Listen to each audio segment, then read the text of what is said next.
स्वागत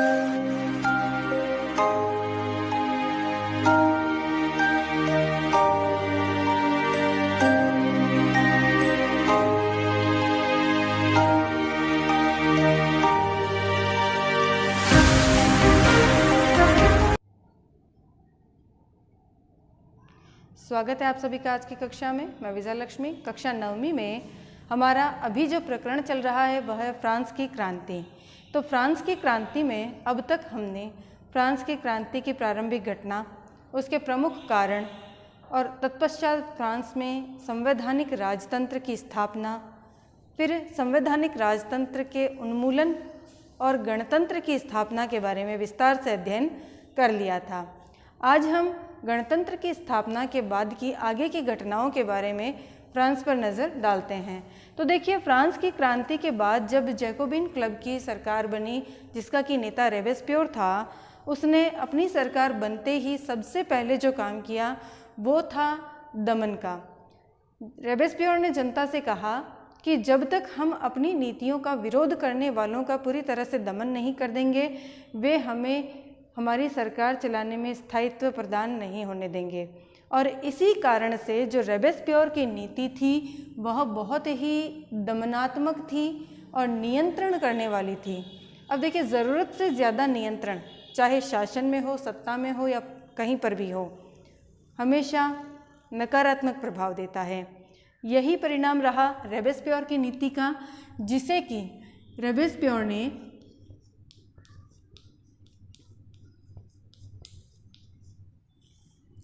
रोबेस्पियर कौन था, सभी ध्यान में रखें।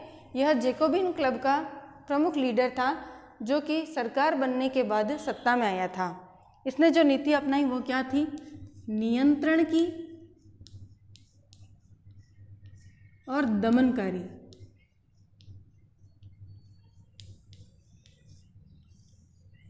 नियंत्रण और दमनकारी नीति इसने अपनाई। किन पर नियंत्रण किया इसने? कि जो लोग गणतंत्र की सरकार के विरोधी थे या इस गणतंत्र की विचारधारा के विरोधी थे, जैसे कि कुलीन वर्ग, पादरी और जैकोबिन क्लब का विरोध करने वाले लोग, यानी कि अपनी नीतियों का विरोध करने वालों को भी उसने इस कैटेगरी में रखा और इनका पूरी तरह से दमन करने का प्रयास किया। इस कारण से इसका जो शासनकाल था उसे आतंक राज के नाम से बताया गया है किताबों में, ठीक है ना। आतंक राज से क्या कारण था कहने का? क्योंकि रोबेस्पियर ने सत्ता में आते ही सबसे पहले जो नीति लागू की वह कठोर नियंत्रण की थी और दमनकारी नीति थी। किन का दमन कर रहा था ये? अपनी सत्ता का विरोध करने वालों का और पादरी तथा कुलीन वर्ग का। इसने कहा कि जब तक हम इनका विरोध, इनका दमन नहीं कर देंगे, ये हमें सत्ता में स्थायित्व नहीं रखने देंगे, यानी कि हमारी सत्ता को गिराने का काम ये करेंगे, इससे पहले हम इनको कुचल देते हैं। यह रोबेस्पियर की नीति थी, जो कि जैकोबिन क्लब का नेता था। अब इसने कुलीन वर्ग, पादरी वर्ग और अपनी नीतियों का विरोध करने वालों का या विरोधी दल, यहाँ पर हम याद रखने के लिए लिख सकते हैं कि विरोधी पक्ष या दल के लोगों का दमन करना प्रारंभ किया। इस दमन को करने के लिए इसने जो प्रक्रिया अपनाई वह था कि इसने एक क्रांतिकारी न्यायालय की स्थापना की। क्रांतिकारी न्यायालय की स्थापना करके इसने इन लोगों पर मुकदमे चलाए और इन्हें गिलोटीन पर चढ़ाने की। यहाँ पे देखो, मृत्युदंड देने का जो तरीका था वह गिलोटीन था।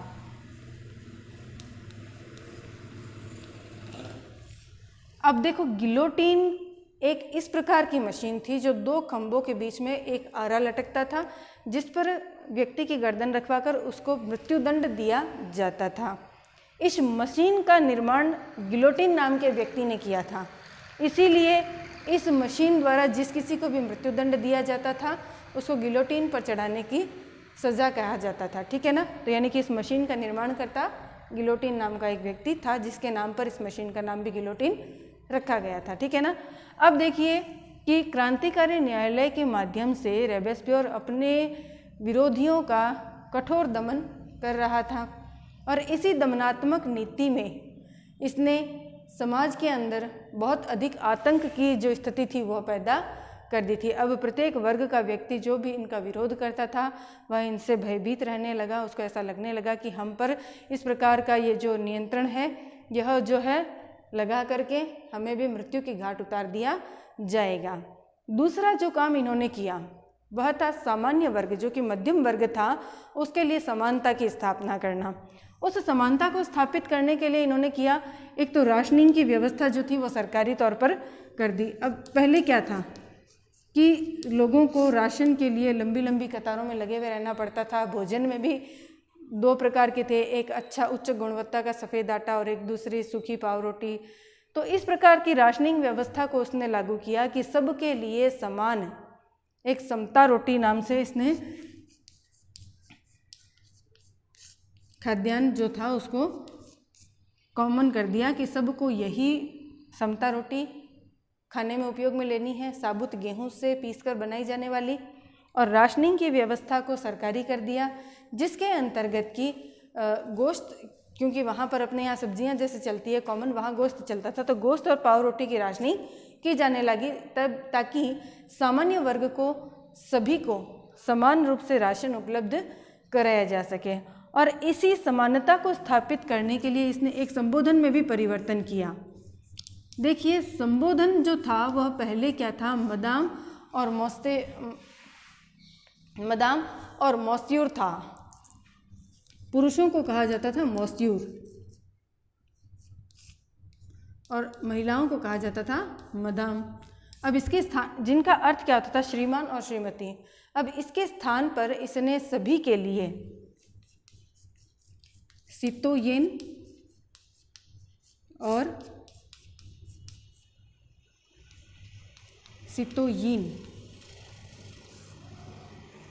यानी कि नागरिक शब्द का संबोधन कंपलसरी कर दिया। यानी कि अब सभी को सितोयेन और सितोयीन के नाम से संबोधित किया जाने लगा। ये शब्द आपको थोड़े से अजीब लग सकते हैं क्योंकि ये फ्रांसीसी भाषा के हैं, अपने हिंदी या अंग्रेजी के नहीं हैं, तो इनको थोड़ा याद करने का प्रयास करना, क्योंकि इन पर्टिकुलर शब्दों पर भी क्वेश्चन पूछा जा सकता है कि किसे कहते थे, तो ध्यान देना इन बातों पर।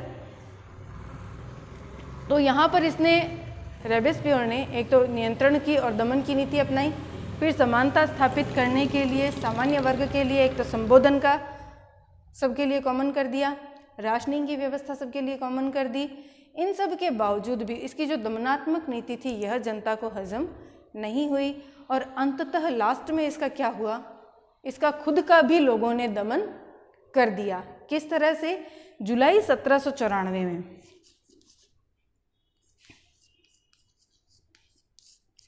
जुलाई 1794 में इसके खुद के ऊपर मुकदमा लगा और इसको गिरफ्तार किया गया। गिरफ्तार करने के बाद इसकी दमनात्मक नीति के कारण इस पर भी मृत्युदंड की सज़ा सुनाई गई और इसे भी गिलोटिन पर चढ़ाकर मृत्युदंड प्रदान कर दिया गया। तो देखिए अपने नियंत्रण और दमन की नीति के कारण जैकोबिन क्लब के प्रमुख नेता रोबेस्पियर का जो था वो अंत हो गया। अब इसने, हालांकि इसका विचार गलत नहीं था, ये अपना निरंकुश शासन स्थापित करने के लिए इस प्रकार की नीति नहीं अपना रहा था, लेकिन फिर भी इसने दमन की जो नीति थी वो बहुत कठोरता से लागू कर दी थी और सभी का दमन करना प्रारंभ कर दिया था। इसलिए इसका जो चरित्र था वह लोगों की नज़र में अब उतना आकर्षक नहीं रह सका और अंततः जुलाई 1794 में इस रोबेस्पियर पर मुकदमा चला करके इसको गणतंत्र का विरोध करने के कारण गिलोटिन पर चढ़ाने की सज़ा सुनाई गई।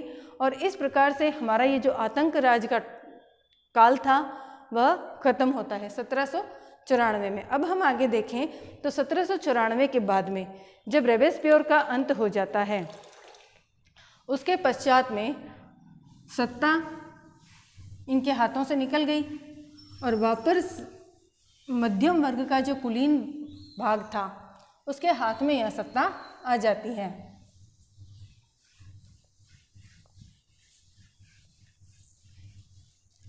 कुलीन मध्यम वर्ग के हाथ में जब पुनः सत्ता आई तब फिर से सत्ता में कुछ थोड़े बहुत परिवर्तन हुए।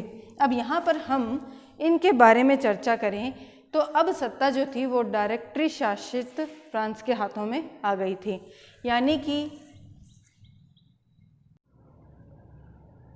डायरेक्ट्रिक शासित फ्रांस। अब यहाँ पर हम देखें तो सत्ता वापस से कुलीन वर्ग के हाथों में आ गई। अब इस कुलीन वर्ग ने क्या किया कि जो रोबेस्पियर के शासनकाल में कुछ कमियां उनको देखने को मिली कि रोबेस्पियर ने अपनी तानाशाही चलानी शुरू कर दी थी। एक सदस्यीय कार्यपालिका थी जिसके कारण से रोबेस्पियर निरंकुश होने लगा था। इसको कम करने के लिए इन्होंने क्या किया कि द्विसदनात्मक कार्यपालिका की व्यवस्था कर दी। अब यहाँ पर विधान परिषद जो थी वह 2 सदनों में थी।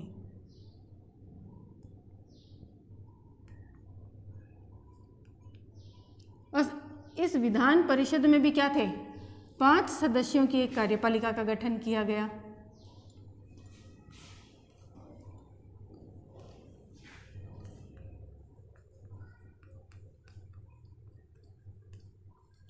पांच सदस्यों की कार्यपालिका का गठन करने के पीछे मुख्य जो इनका कारण था वह यह था कि एक सदस्य के हाथ में संपूर्ण शक्ति रहने से वह निरंकुश हो जाता है और इसी निरंकुशता को कम करने के लिए इन्होंने द्विसदनात्मक विधान परिषद और 5 सदस्यों की कार्यपालिका का गठन किया। अब देखिए, हर सिक्के के जिस प्रकार 2 पहलू होते हैं उसी प्रकार इस व्यवस्था में भी कुछ कमियां थी। वो ये थी कि अब यहाँ पर विचारों का मतभेद चलता रहता था और सदस्यों के आपस में वैचारिक मतभेद के कारण क्या होता था, विधान परिषद में बार बार झगड़े की स्थिति उत्पन्न हो जाती थी। क्या होती थी? झगड़ों की स्थिति उत्पन्न हो जाती थी और ये झगड़े कहाँ होते थे? इनके विधान परिषद में। परिणाम स्वरूप क्या होता था? विधान परिषद को बार बार बर्खास्त करना पड़ता था। क्या परिणाम निकलता था? विधान परिषद को बार बार बर्खास्त करना पड़ता था, जिससे कि समय और धन दोनों की बर्बादी हो रही थी। और इस कारण से यह जो व्यवस्था थी, इस व्यवस्था ने भी जनता को अधिक दिनों तक संतुष्ट नहीं रखा और आगे चल कर के इन्हीं आपसी झगड़ों ने नेपोलियन बोनापार्ट के व्यक्तित्व को उभरने में सहायता प्रदान की। या यूँ कह सकते हैं कि नेपोलियन बोनापार्ट के उदय के कारणों में हम इनके आपसी मतभेदों को देख सकते हैं, क्योंकि इन्हीं की व्यवस्था को स्थायित्व नहीं मिलने के कारण जब ये व्यवस्थाओं को सुचारू रूप से नहीं चला सके, शासन ढंग से नहीं चल रहा था, बार बार आपस में झगड़े हो रहे थे, कोई नतीजा नहीं निकल रहा था कि राजतंत्र को ढंग से किस प्रकार चलाया जाए, सत्ता को किस प्रकार शासित किया जाए। तो ऐसी स्थिति में जनता ने पुनः इनके ऊपर अविश्वास किया, या यूँ कहे जनता इनसे संतुष्ट नहीं थी। तो इस राजनीतिक माहौल ने नेपोलियन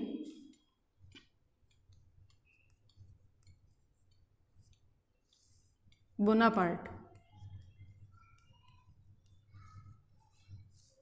के उदय का मार्ग प्रशस्त कर दिया।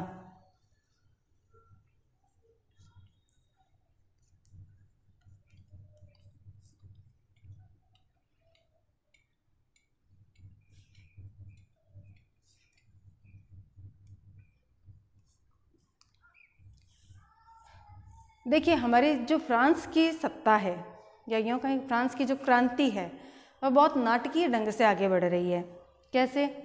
प्रारंभ में राजतंत्र, एक व्यक्ति के हाथ में सत्ता थी, फिर उसका विरोध होता है, विरोध होने के बाद संवैधानिक राजतंत्र आता है, फिर संवैधानिक राजतंत्र का भी पतन हो जाता है क्योंकि राजा बार बार प्रयास कर रहा था अपना प्रभुत्व वापस से वर्चस्व बनाए रखने का।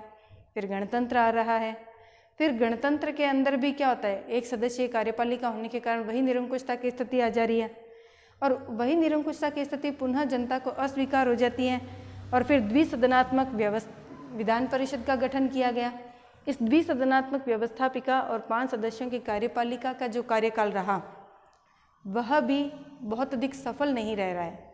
सफल कैसे नहीं रह रहा है? क्योंकि इनमें वैचारिक मतभेद है और इन वैचारिक मतभेदों के कारण बार बार आपस में झगड़े हो रहे हैं। झगड़े विधान परिषद में हो रहे हैं, एक राजनीतिक संगठन में, सारी जनता के सामने, और बार बार इसको बर्खास्त किया जा रहा है। तो फिर राजनीतिक अस्थिरता का माहौल आ गया है और इसी राजनीतिक अस्थिरता ने पुनः नेपोलियन बोनापार्ट के व्यक्तित्व के उदय में अपना योगदान दिया। और इस प्रकार से हम देखते हैं कि वापस से फ्रांस के अंदर एक सदस्य का, या यूँ कहें एक व्यक्ति के प्रभुत्व का उदय हो जाता है।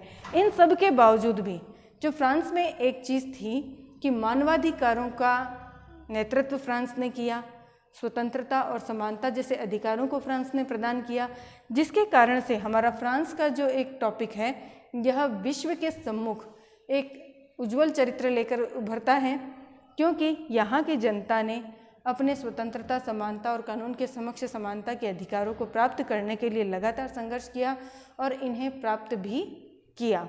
तो इस प्रकार से हम आगे चलें तो हमने एक जगह अपने महिलाओं की स्थिति के बारे में ध्यान दिया था कि महिलाओं का फ्रांस की क्रांति में क्या योगदान रहा।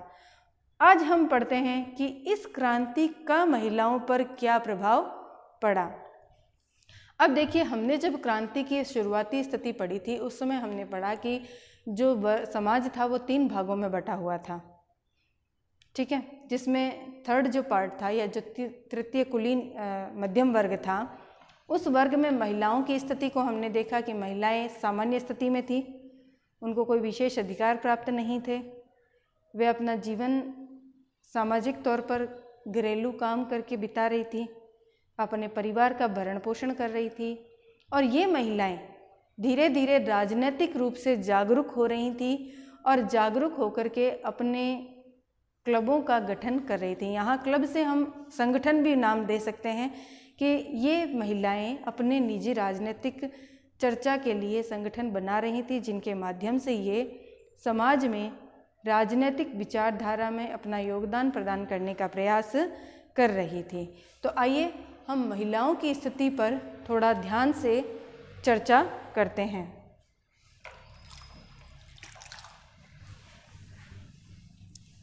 फ्रांस की क्रांति में महिलाओं का योगदान अविस्मरणीय रूप से महत्वपूर्ण था, कारण कि जब युद्ध होता है प्रशा और ऑस्ट्रिया के साथ फ्रांस का, उस समय महिलाओं ने घरेलू मोर्चे पर, सामाजिक मोर्चे पर अपना विशेष योगदान दिया था और इसी के कारण महिलाओं के योगदान को यहाँ पर महत्वपूर्ण माना जा रहा है। अब ये जो महिलाएं थी, इनको देखो कि जिस समय क्रांति हो रही थी उस समय इन महिलाओं ने अपना योगदान दिया था। किस कारण से? कि शायद आने वाली जो क्रांतिकारी सरकार होगी वह इनके स्तर को ऊंचा उठाने के लिए योगदान देगी, कानून बनाएगी, व्यवस्थाएं करेगी, लेकिन इन महिलाओं को इस क्षेत्र में कोई विशेष सफलता नहीं मिली। कारण क्या था कि देखो, क्रांति के समय महिलाएं सामान्य स्थिति में थी। फ्रांस की क्रांति के बारे में हमने पहले चर्चा करी थी कि महिलाओं ने इस क्रांति में अपना महत्वपूर्ण योगदान दिया था। जिस समय क्रांति चल रही थी उस समय महिलाओं की स्थिति कोई विशेष अच्छी नहीं थी।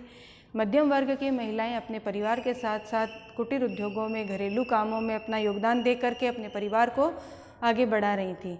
जिस समय ऑस्ट्रिया और प्रशा के साथ फ्रांस का युद्ध हुआ उस समय महिलाओं ने बढ़ चढ़कर अपने दायित्वों को पूरा किया और इसी समय इन महिलाओं ने अपने अधिकारों की मांग के लिए राजनीतिक क्लबों का गठन करना प्रारंभ कर दिया।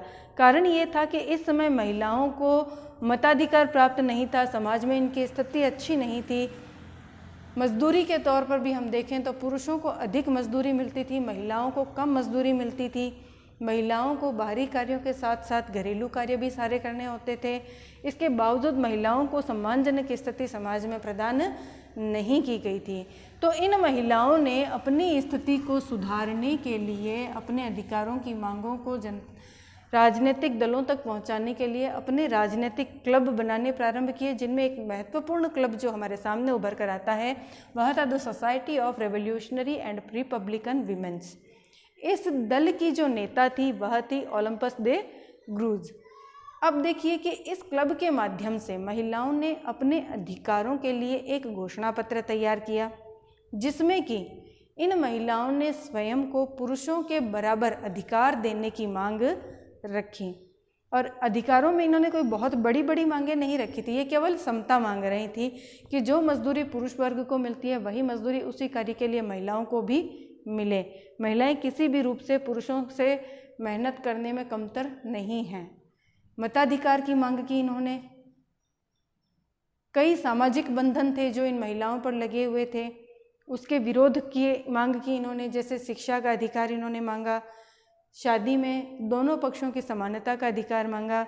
जब क्रांति हुई थी उस समय क्या था कि शिक्षा केवल कुलीन वर्ग की बालिकाओं को मिलती थी, सभी महिलाओं को शिक्षा का अधिकार नहीं मिला हुआ था। तो इन सब चीज़ों के चलते इन महिलाओं ने अपने संगठनों द्वारा अपने लिए अधिकारों की मांग को सरकार तक पहुंचाने का काम प्रारंभ किया, जिसका नेतृत्व किया ओलंप दे ग्रूज ने। अब देखिए यहाँ पर जो अपने क्रांतिकारी सरकार आई, इसने प्रारंभिक अवस्था में तो महिलाओं के लिए काफ़ी सारे काम किए। इसने सबसे पहले क्या किया कि शिक्षा को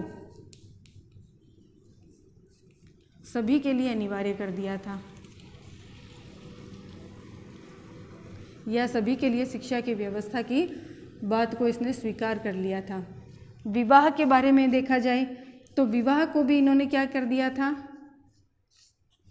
महिलाओं की इच्छा पर, पहले जैसे पिता ने चाहा और पिता ने लड़का देखा और शादी तय कर दी, लड़की की बाध्यता थी कि वहीं पर उसका विवाह होता था, लेकिन अब विवाह को भी इन्होंने क्या कर दिया, स्वैच्छिक कर दिया कि अगर लड़की की इच्छा नहीं है तो उसके साथ ज़बरदस्ती किसी के साथ उसका विवाह नहीं किया जा सकता। तो यहाँ पर विवाह को क्या कर दिया, स्वैच्छिक कर दिया गया। इसके साथ ही जो तलाक की प्रक्रिया थी इसको भी कानूनी रूप प्रदान कर दिया गया और पति पत्नी दोनों को ही अपनी मर्जी से तलाक के लिए आवेदन करने का अधिकार दिया गया। पहले केवल पुरुषों के पास इस प्रकार के अधिकार थे, महिलाओं की इनमें कोई इच्छा या मर्जी नहीं पूछी जाती थी। तो इस प्रकार के कुछ अधिकार तो इनको मिले, लेकिन अभी भी इनको राजनीतिक तौर पर अधिकार प्राप्त नहीं हुए थे और राजनीतिक अधिकारों के लिए जो इनका संघर्ष था वह जारी रहा। राजनीतिक अधिकारों में हम क्या मान सकते हैं, मताधिकार नहीं मिला था इन महिलाओं को, ठीक है ना, सत्ता में आने का अधिकार नहीं था। तो राजनीतिक अधिकार इन महिलाओं को अभी तक भी नहीं मिले थे। जब संविधान बना था तब भी इन महिलाओं को क्या निष्क्रिय नागरिक माना गया था। हमने पढ़ा था ना कि सक्रिय नागरिक और निष्क्रिय नागरिक दो भागों में बांट दिया था जनसंख्या को। तो महिलाओं को क्या किया गया था, निष्क्रिय नागरिक के तौर पर रखा गया था। तो ये इनके अधिकारों का हनन था। तो इस राजनीतिक अधिकारों की मांग के लिए इनका जो संघर्ष था वह अनवरत रूप से जारी था और इनको प्राप्त करने के लिए ये 19वीं सदी में भी संघर्षरत थी। और इन मांगों में इन्होंने कोई बहुत बड़े बड़े अधिकार नहीं मांगे थे, केवल क्या मांगा था, एक तो इन्होंने मांगा था मताधिकार कि हम भी सत्ता में अपना प्रतिनिधित्व करने के लिए आ सकें, हमारा भी सत्ता में योगदान हो। और दूसरा कि ये जो समान वेतन के तौर पर महिलाओं को कम मजदूरी और पुरुषों को अधिक मजदूरी मिल रही थी, तो इन्होंने समान वेतन की मांग की थी। इनका मानना था कि महिलाएं किसी भी एंगल से या किसी भी तरह से पुरुषों से कम मेहनत नहीं करती हैं, तो महिलाओं को भी पुरुषों के बराबर ही वेतन मिलना चाहिए। अब इन अधिकारों की मांग का विरोध किया था रोबेस्पियर का जो दल का नेता था, या यूँ कहें जैकोबिन क्लब का जो नेता था शोमेत। यहाँ पर आप इसका नाम ध्यान रखिएगा, पूछा जा सकता है कि महिलाओं के मानवाधिकारों का विरोध किस दल के किस व्यक्ति ने किया। तो यहाँ जैकोबिन क्लब का ये जो नेता था शोमेत, इसने इन अधिकारों की मांग का विरोध किया।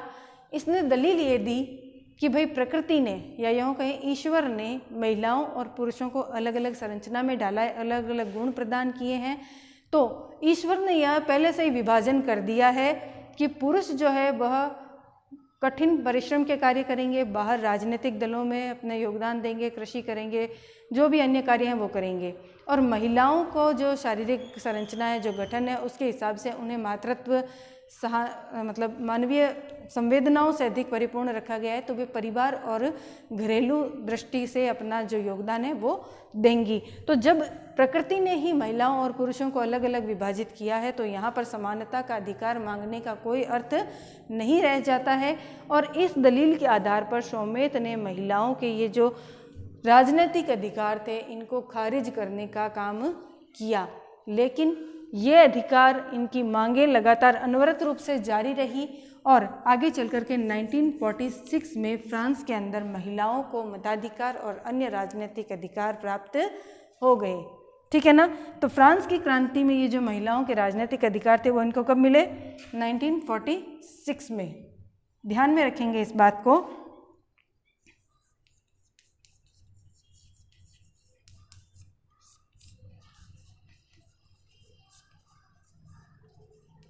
तो इस प्रकार से आज हमने फ्रांस की क्रांति के अंतर्गत जैकोबिन क्लब की अराजकता या आतंकराज और उसके बाद डायरेक्टरी शासन और महिलाओं की स्थिति के बारे में विस्तार से चर्चा की। हम पुनः किताब खोल करके एक बार इस अध्याय को देखेंगे और जहाँ कहीं कोई समस्या आती है आगे पूछ लेंगे।